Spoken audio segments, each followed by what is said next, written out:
ఎన్నికల షెడ్యూల్ విడుదలైన నేపథ్యంలో ఉమ్మడి పాలమూరు జిల్లాలో ప్రధాన పార్టీలన్నీ ప్రచారంలో వేగం పెంచాయి. అయితే ఈ నేపథ్యంలోనే కాంగ్రెస్ పార్టీ ఒక అడుగు ముందు ఉందనే చెప్పాలి. 6 గ్యారెంటీల ద్వారా ఇప్పటికే ప్రజల్లోకి చొచ్చుకుపోయి గ్రామము ఇల్లు తిరుగుతూ తమ 6 గ్యారెంటీలను కాంగ్రెస్ పార్టీ ఏదైతే ప్రకటించిందో అవి ప్రచారం చేస్తూ వస్తున్నాయి. అయితే ఈ నేపథ్యంలోనే మనతో కల్వకుర్తి కాంగ్రెస్ అభ్యర్థి ఎమ్మెల్సీ కసిరెడ్డి నారాయణ రెడ్డి గారు ఉన్నారు. వారిని అడిగి మరిన్ని విషయాలు తెలుసుకుందాం. సార్ చెప్పండి, ప్రచారంలో ప్రజల స్పందన ఎట్లా ఉంది, ప్రజలు ఏం అడుగుతున్నారు? కల్వకుర్తి కాన్స్టిట్యున్సీలో కాంగ్రెస్ పార్టీకి బ్రహ్మరథం పెడతా ఉన్నారు. దీనికి కారణం మరి ఇప్పుడున్నటువంటి ఎమ్మెల్యే పని చేయకపోవడం, 2018 నుంచి ఈనాటి వరకు కూడా ఎలాంటి కార్యక్రమాలు చేపట్టకపోవడం, ఏవైనా ఉంటే కొన్ని స్కీమ్స్ ఉంటాయి అవి డైరెక్ట్గా వచ్చినటువంటివే తప్ప ఈయనంటూ ఈ కల్వకుర్తికి వచ్చడానికి సేవ చేసినటువంటి పరిస్థితి అయితే ఎక్కడ కనిపిస్తలేదు. అందుగురించి ప్రజల్లో వ్యతిరేకత ఉంది కాబట్టి అది కాంగ్రెస్ పార్టీకి ఇది ఒక బలం అని చెప్పేసి అనుకోవచ్చు. అందులో మోరోవర్ కల్వకుర్తిలో ఎప్పటి నుంచో మంచి కాంగ్రెస్కు కంచుకోట. అందులో నేను బీఆర్ఎస్ పార్టీలో ఉండి కాంగ్రెస్లోకి వచ్చిన తర్వాత ప్రతిరోజు మీరు ఇప్పుడే చూసినారు, ఇక్కడ ఈ పాతకోట తండా ఉంది, మొత్తము 10 మంది అక్కడ సర్పంచ్ తోటి ఉంటే అందరు కూడా ఈరోజు చేయను. అంటే ఒక గ్రామం తీసుకున్నా, ఒక తండా తీసుకున్నా కూడా గ్రామస్తులు ఏకదాటిగా ఒకేసారి వచ్చేసి మేమందరం కూడా కాంగ్రెస్ చేస్తామని చెప్తున్నారు. వాళ్ళందరూ ఇప్పటివరకు బీఆర్ఎస్ పార్టీలో ఉన్నారు. వాళ్ళు పెట్టినటువంటి స్కీమ్స్ కావచ్చు అవన్నీ కూడా ఇప్పుడు కాంగ్రెస్ పార్టీ కూడా కాంగ్రెస్ పార్టీ తెలంగాణ ఇచ్చినటువంటి కాంగ్రెస్ పార్టీ సోనియమ్మ మీద నమ్మకం ఉంది. 6 గ్యారంటీలు ఏవైతే ఇచ్చినారో ఇక్కడ ఉన్నటువంటి బడుగు వర్గాలకు పనికొచ్చేట్టు ఉన్నాయో అవి దాన్ని చూసి వాళ్ళు మేము కూడా కాంగ్రెస్లోకి వచ్చినట్లయితే కాంగ్రెస్ గవర్నమెంట్ వస్తే మంచి జరుగుతుందని చెప్పేసి చెప్తా ఉన్నారు. అందుకని ఎక్కడ వెళ్ళినా కూడా నిన్ననే మనము కర్తాల్ మండలకు సంబంధించి చూస్తే ఒక 10,000 మంది కార్యకర్తలు వచ్చినారు మొత్తం. మరి వాస్తవం తెలుసుకోవాలి, బ్రహ్మరథం పడుతూ ఉన్నారు, కాంగ్రెస్ పార్టీని గెలిపించాలని చెప్పి ప్రయత్నం చేస్తారు. మరోవైపు బీఆర్ఎస్ పార్టీ కల్వకుర్తి నియోజకవర్గంలో గత 9.5 సంవత్సరాల్లో 70 సంవత్సరాల్లో జరిగిన అభివృద్ధి జరిగిందంటూ, అంటే సాగునీరు కానీ, పేదలకు పథకాలు, రైతు బంధు కానీ, రైతు బీమా కానీ, రుణమాఫీ కానీ, కాంగ్రెస్ గవర్నమెంట్లో ఇవన్నీ ఏం జరగాలి అంటే మళ్ళీ కాంగ్రెస్ గవర్నమెంట్ వస్తే అవే అట్టడుగు స్థాయికి పడిపోవడం ఖాయం అంటున్నారు. దీని మీద మీరేమంటారు? నేను ఇప్పుడే చెప్పినా కదా, 6 గ్యారంటీలు ఏవైతే ఉన్నాయో వాటిలో ఇవి మీరు చెప్పిన స్కీమ్స్లలో రైతు బంధు అన్నారు, వాళ్ళు 10,000 ఇచ్చేవాళ్ళు, ఇప్పుడు 15,000 ఇస్తామని చెప్పేసి కాంగ్రెస్ ప్రభుత్వం వస్తే అని చెప్పినారు. అట్లాగనే రైతు కూలీలకు సంవత్సరానికి 12,000 రూపాయలు ఇస్తుండ్రు, అది వాళ్ళు ఇవ్వట్లేదు. అయినా కూడా ఇంకోటి ఏంటిదనంటే అది రాదు ఇస్తామని అంటే ఇప్పుడు ఆయన 10,000 ఇస్తున్నారు బీఆర్ఎస్ ప్రభుత్వంలో. స్కీమ్ ఏదైతే కాంగ్రెస్ పార్టీ తీసుకొచ్చినదో ఈ గ్యారంటీ చెప్పినారో నేను ఇంకొక 1,000 రూపాయలు ఎక్కువ ఇస్తానని చెప్పేసి ఆయనే చెప్తున్నాడు. ఇవ్వలేమని ఎట్లా చెప్తారు? అంటే ఆయన అయితే ఇస్తాడు, ఇంకొక ఆయన తీయలేడా? ప్రజల డబ్బులే కదా, వేరే వాళ్ళ దగ్గర తీసుకొస్తలేవు కదా. చేస్తే అప్పులు చేసినావు, 5 కోట్ల అప్పులు చేసేసి తలా ఒక 1,50,000 ప్రతి చిన్న పాప నుంచి ముసలి వాళ్ళ వరకు కూడా అప్పులు ఉన్నాయి. అది దాని గురించి మాట్లాడాలి. నేను అప్పులు చేసిన అని చెప్పాలి. అయినా ఏది చేసినా కూడా ఇంకొక పాసిబిలిటీ ఉన్నంతవరకు చేసిండ్రు, ఇంకొక 1,000 రూపాయలు ఎక్కువగా ఇస్తామని చెప్పేసి చెప్పినాడు. అట్లాగనే ఈరోజు చాలా మంచి స్కీమ్స్ తీసుకొచ్చినా చెప్తున్నాను కదా. మహిళలకు మ్యారేజ్ అయిన ప్రతి మహిళకు కూడా 2,500 రూపాయలు వస్తూ ఉంది. మరి ఈరోజు బీఆర్ఎస్ ప్రభుత్వం కావచ్చు, అదే కేంద్ర ప్రభుత్వం బీజేపీ ప్రభుత్వం కావచ్చు, వాళ్ళు ఈరోజు సిలిండర్ ధర 1,200 చేసారు. మొన్న ఎలక్షన్ వస్తుంది కాబట్టి బీజేపీ గవర్నమెంట్ ఏం చేసింది, 10 అంటే ఎంత 1,000 ప్లేస్ ఉన్నట్టుకున్నారు, 1,020కి ఇస్తున్నారు.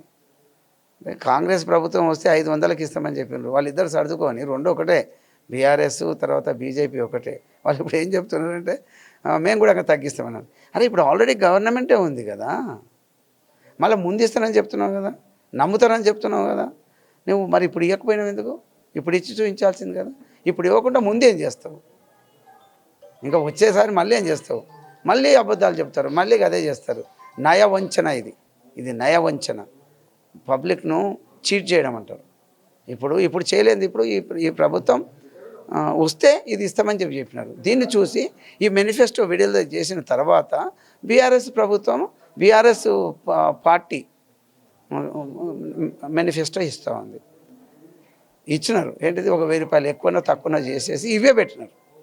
అంటే ఈ స్కీమ్స్ చాలా బాగున్నట్లే కదా. ఒకటి రెండు కొద్దిగా అటు ఇటు వదిలిపెట్టేసిన ఇదే స్కీమ్స్ బాగున్నాయి అని చెప్పేసి దీనికి కొద్దిగా యాడ్ చేసి తీసేసి పెట్టినారు. తెలివి ఒక్కరి సొంతం కాదు.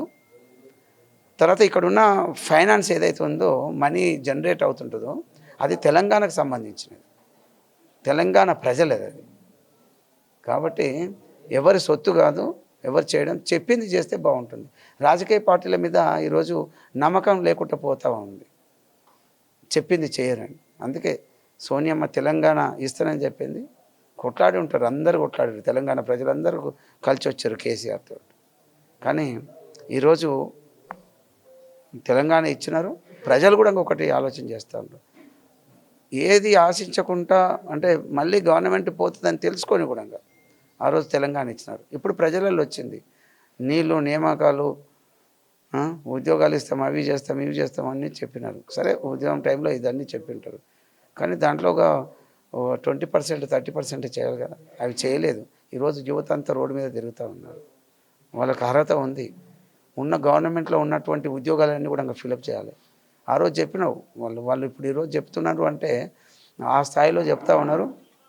ఎమ్మెల్యే స్థాయిలో ఈయన ఏమేం చెప్తుంటాడో ఇంకా ఘోరంగా ఉంది, ఇక్కడ హీనంగా ఉంది. అది కూడా 4.5 సంవత్సరాలు బాగా నిద్రావస్థలో ఉండి ఎవరిని పట్టించుకోక ఏ ఊర్లోకి వెళ్ళకుండా ఇప్పుడు వచ్చేసేసి ఏం చెప్తూ ఉన్నాడంటే ఈ కాగితం, ఆ కాగితం, ఈ ప్రొసీడింగ్, ఆ ప్రొసీడింగ్ ఇస్తామంటారు. ఇన్ని రోజులు ఎందుకు చేయలేదు?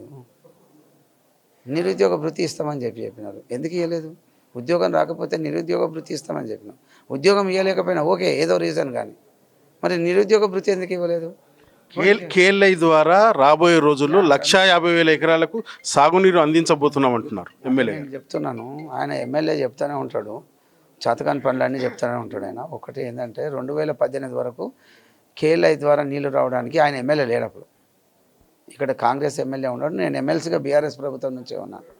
ఆ టైంలో అడిగినాం, పోరాటం అనుకోండి, రిక్వెస్ట్ అనుకోండి, తీసుకొచ్చాము. ఈరోజు 35,000 ఎకరాలు దాదాపుగా కల్లకుర్తి ప్రాంతానికి, కల్లకుర్తిలో ఉన్నటువంటి రూరల్ గ్రామాలకు పారుతూ ఉంది. వాళ్ళు కొంత బాగుపడడానికి అవకాశం వచ్చింది. ఆ తర్వాత జంగారెడ్డిపల్లి నుంచి మాడుగుల మండలం వరకు, కల్లకుర్తి నుంచి మాడుగుల మండలం వరకు 59.5 కిలోమీటర్లు ఉంటుంది. 59.5 కిలోమీటర్ల 59 కిలోమీటర్లు కంప్లీట్ చేసినాం ఆయన ఎమ్మెల్యే కాకముందు. అదే సడన్గా అది ముందస్తుకు వెళ్ళిండు. ఇంకా 6 నెలలు ముందస్తుకు వెళ్ళకపోతే అది కూడా కంప్లీట్ అయిపోయింది, మన ప్రాంతానికి కల్లకుర్తికి నీళ్ళు వచ్చేది. ఇదే దురదృష్టం. ముందస్తుకు రావడం, ఆయన ఎమ్మెల్యే అవ్వడం, ఆయన ఎమ్మెల్యేలను గెలిపించమని చెప్పిండ్రు, మేమంతా తిరిగినాం, గెలిపించినాం. ఆ కేఎల్ఐ మీద ఏదైతే ఉందో అది DIT2 కాలువను కంప్లీట్ చేయకుండా, రైతులకు డబ్బులు ఇప్పించకుండా ఆయన ఎక్కడో పడుకున్నాడు, అయిపోయింది. ఎక్కడో నిద్రావస్థలు ఉన్నాడు అని చెప్తాం. ఇంకా అంటే రోజు తినడం పోవడం అదే కాదు కదా, అసలు పట్టించుకొని చేయాలి కదా. వాళ్ళకు ల్యాండ్ యాక్విజిషన్ డబ్బులు ఇవ్వలేదు ఇప్పటివరకు. తర్వాత ఆ కాలువ 1/2 కిలోమీటర్ తవ్వించడానికి 4-5 సంవత్సరాలు పడుతుందా? ఇప్పటివరకు లేదు. రైతులకు నష్టం కదా. దాని మీద చాలా అమౌంట్ స్పెండ్ చేసినారు. 59 కిలోమీటర్లు కంప్లీట్ అయిపోయింది. ఇంకొన్నది 1/2 కిలోమీటర్. 1/2 కిలోమీటర్కు ₹1 కోటి 2 కోట్లు అవుతుంది. ఎందుకు చేస్తలేవు? నువ్వు ఎమ్మెల్సీ ఉన్నావు, నువ్వెందుకు చేయలేదు అంటాడు ఆయన. అరే ఎమ్మెల్యేగా ఉన్నావు, పోవద్దు అంటివి, నువ్వు రావద్దు అంటివి, నీదే అంతా నడుస్తూ ఉండే, మరి నువ్వేం చేయకుండా ఇంట్లో కాడ కూర్చుంటే అది అవుతుందా? అది చేయలేదు. అందుకోసానికి ఇప్పుడు ఒకటే, కాంగ్రెస్ ప్రభుత్వం వస్తుంది, ఈ ప్రాంతానికి నీళ్ళు ఇస్తాం. కేసీఆర్ కూడా ఇంకా ప్రతి ఎకరాకి నీళ్ళు ఇస్తామన్నాడు, 10 ఏళ్ళు అయింది, ఇంకా రాలేదు. పాలమూరు రంగారెడ్డి కేసు వేసిండ్రు, అది వేసిండ్రు, మట్టి అని చెప్తుండ్రు. అక్కడ కాళేశ్వరం ఏం చేసిండ్రు, అది కూడా ఏదో బ్రిడ్జ్ ఏదో అయినట్టుకున్నది, అది కూడా ఇబ్బందిగానే ఉన్నట్టుకుంది. సరే, దాని గురించి అంత లోపలికి నేను వెళ్ళాను. ఇక్కడ పాలమూరు రంగారెడ్డి కంప్లీట్ అవ్వాలి, ఈ ప్రాంతానికి ఇప్పుడు మనం నిలబడ్డ దగ్గర కూడా నీళ్ళు రావాలి, రైతులకు మేలు జరగాలి. అది దాని మీద పెట్టకుండా అక్కడ చవితి తల్లి ప్రేమ చూపిస్తూ ఉన్నారు. ఇక్కడ మహబూబ్నగర్ వలసల జిల్లా అన్నాడు, ఎంపీ ఇక్కడికి వెళ్ళిపోయినాడు. దీనికి ఏం చేస్తావు? కొంత ప్రాంతానికి వచ్చి ఉంటుంది వాటర్, నేను కాదనట్లే, కొంత ప్రాంతానికి వచ్చింది. కానీ అదే పాలమూరు రంగారెడ్డి కంప్లీట్ అయినట్లయితే రంగారెడ్డి ప్రాంతం కానీ మహబూబ్నగర్ కానీ 12 లక్షల ఎకరాలు మంచిగా పారేది కదా దీని ద్వారా. మరి అది నువ్వు చేయలే కదా, ఇప్పటివరకు ఎందుకు చేయలేదు? 2 టర్ములు అయిపోయింది. మొదటగా నువ్వు తీసుకొచ్చి దానికి కర్వెనలో చేసినారు, కేసీఆర్ గారు చేసినారు. మరి ఇప్పటివరకు కాలేదు. ఎందుకు కాలేదంటే ఇదైంది అదైంది చెప్తుండ్రు. ఇక్కడ ఉన్నది ఏంటంటే వాస్తవం ప్రయారిటీ అక్కడ కాళేశ్వరంకి ఇచ్చినావు. ఆ కాళేశ్వరం లేదో ధనాదన ఏదో కట్టేసేసి ఓల్డ్ హిస్టరీ అన్నట్టుగా చేసావు. అదేదో కుంగిపోతుంది అంటున్నారు. దానిది ఒక హిస్టరీ. ఇక్కడ మాత్రం పాలమూరు రంగారెడ్డి కంప్లీట్ చేయలేదు. అయి ఉంటే మంచిగా ఉండేది. కాంగ్రెస్ ప్రభుత్వం వస్తుంది, ఇవన్నీ కూడా చేస్తారు. అయితే ఉమ్మడి పాలమూరు జిల్లాకు సంబంధించి ఇద్దరు ఎమ్మెల్సీలు, ఓరు దామోదర్ రెడ్డి, మీరు కాంగ్రెస్ పార్టీకి వచ్చారు.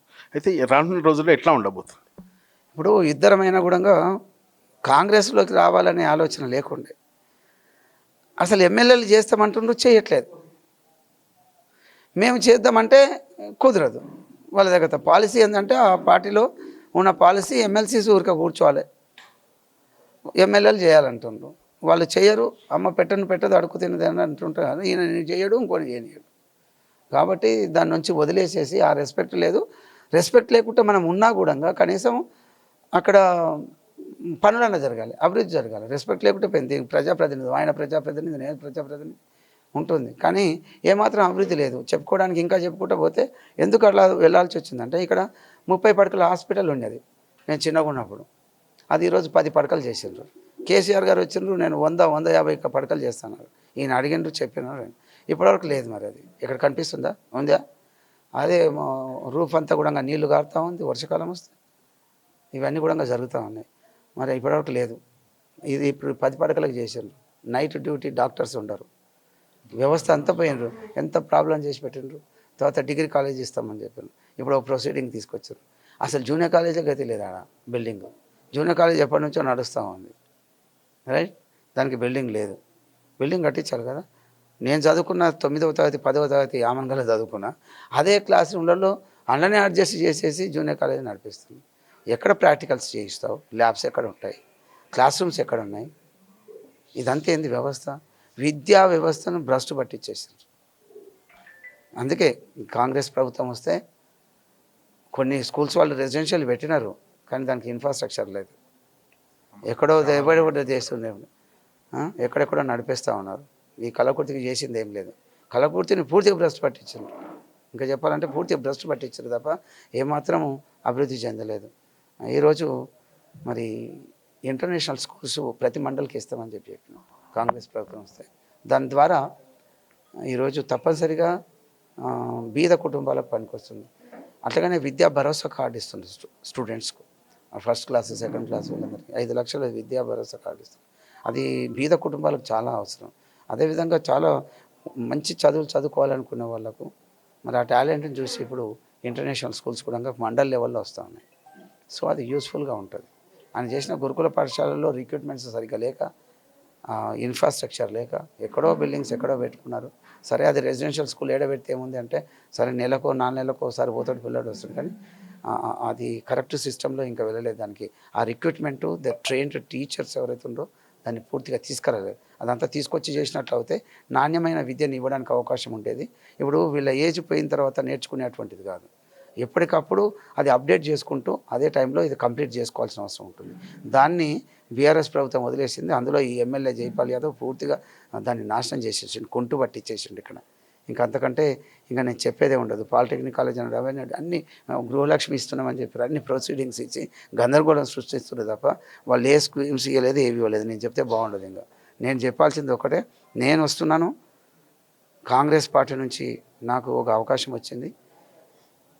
నిరంతరము కల్లకుర్తి అభివృద్ధి కోసడానికి, అందులో ముఖ్యంగా కల్లకుర్తి ప్రాంతానికి నీళ్లు తీసుకురావడం కోసడానికి నేను చేస్తాను. ఇక్కడ చాలా మటుకు గతంలో కూడా నేను సీసీ రోడ్లు ప్రతి గ్రామంలో, సరే అదే ప్రభుత్వంలోకి వెళ్ళి నేను వేయించిన. మళ్ళీ ఇప్పుడేమైంది మరి వేయలేకపోయినావు? ఆడొకటి ఇటొకటి వేసిండ్రు. అది కూడా బలవంతంగా ఇస్తే చేయించుండేమో నేను అనుకుంటాను. చెప్తున్నారు కదా శిలాఫలకాలు ఉన్నాయండి. ఇట్లా 2 ఎంపీపీలు ఉన్నారు, మోచనాయక్ గారు, విజయ్ నాయక్ గారు, గిరిజన నాయకులు హనుమనాయక్ గారు, అదేవిధంగా రమేష్ సర్పంచులు, ఇక్కడ శంకర్ నాయక్, వీళ్ళందరూ కూడా సర్పంచులు. అంటే వీళ్ళందరూ బాధ గోస చెప్పుకోలేకపోతున్నారు. నేను ఎందుకు వచ్చినా ఇక్కడికి? అందులో ఉండగా నాకు పదవి బాగానే ఉంది. నాకు అందులో పదవి లేకుండా ఏం లేదు. పదవి ఇచ్చిండ్రు, మంచిగానే ఉంది. కానీ నువ్వేం చేయలేకపోతున్నావు, నీకెందుకు పదవి? వీళ్ళందరూ కూడా నీకెందుకు పదవి అన్నారు. అరే ఏదేమంటే తప్పనిసరిగా బయటకు వచ్చేసేసి మరి ఇది చేద్దామని చెప్పేసి వచ్చినాను. ఈ స్కీమ్స్ చూసే ఆయన దాన్ని అప్డేట్ చేసుకున్నాడు. ఏంటంటే కొద్దిగా ఎక్కువ తక్కువ చేసి అవే స్కీమ్స్ తీసుకొచ్చిండు ఇంచుమించు. కాబట్టి కేసీఆర్ తీసుకొచ్చిన స్కీమ్స్ ఏవైతే ఉన్నాయో ఈ గ్యారంటీస్ కూడా అలాగనే ఉన్నది. ఒక స్కీమ్స్ కాదు, నిజము చెప్పిన మాట కంప్లీట్ చేయాలి. ప్రజాప్రతినిధి కమిట్మెంట్ తోటి పనిచేయాల్సి ఉంటుంది. అది ఈ ప్రాంతంలో కనిపించలేదు కాబట్టి ఆయనకు వ్యతిరేకత ఉంది. నేను కూడా ఎక్స్పెక్ట్ చేయలేదు ఇంత బాగా రెస్పాండ్ అవుతారు ప్రజలు అని చెప్పేసి. చాలా బాగా రెస్పాండ్ అవుతుండ్రు, బ్రహ్మరథం పడుతుండ్రు. ఏ గ్రామానికి వెళ్ళినా కూడా గుండు గుత్తగా వస్తుండ్రు. ఇంకా వాళ్ళకి ఏమన్నా ఉంటే ఒక 10% అట్లాగానే ఉంటుంది. నేను చెప్పుకోవద్దు ఆ మాట, కానీ నేను ఊహించిన దానికంటే కూడా మంచి స్పందన ఉంది, చాలా మంచి స్పందన ఉంది. నేను ఎక్స్పెక్ట్ చేయలేదు అలా. కాంగ్రెస్ కూడా ఈ కల్లకుర్తి కాంగ్రెస్కు కంచుకోట. సోనియా గాంధీ గారి నాయకత్వం. అయితే ఇది కలవకుర్తిలో అభివృద్ధి కుంటుపడిపోయిందంటే తాను ఎమ్మెల్సీగా చేసిన పనులు తప్ప ఎమ్మెల్యే ప్రత్యక్షంగా ఏం చేయలేదంటూ గత 9.5 సంవత్సరాల్లో కలవకుర్తి అట్టడుగు స్థాయికి పడిపోయిందంటూ, అయితే ప్రజాప్రతినిధులకు కూడా సరైన గౌరవం దక్కనందునే ఇద్దరు ఎమ్మెల్సీలను కూడా పార్టీ వీడినట్టు, రాబోయే రోజుల్లో కలవకుర్తిలో కాంగ్రెస్ పాగా వేయడం ఖచ్చితం అంటున్నారు. ఇది ఇక్కడి పరిస్థితి. వీడియో జర్నలిస్ట్ రాజేష్తో ప్రదీప్, అమ్మా న్యూస్, కల్వకుర్తి నుంచి.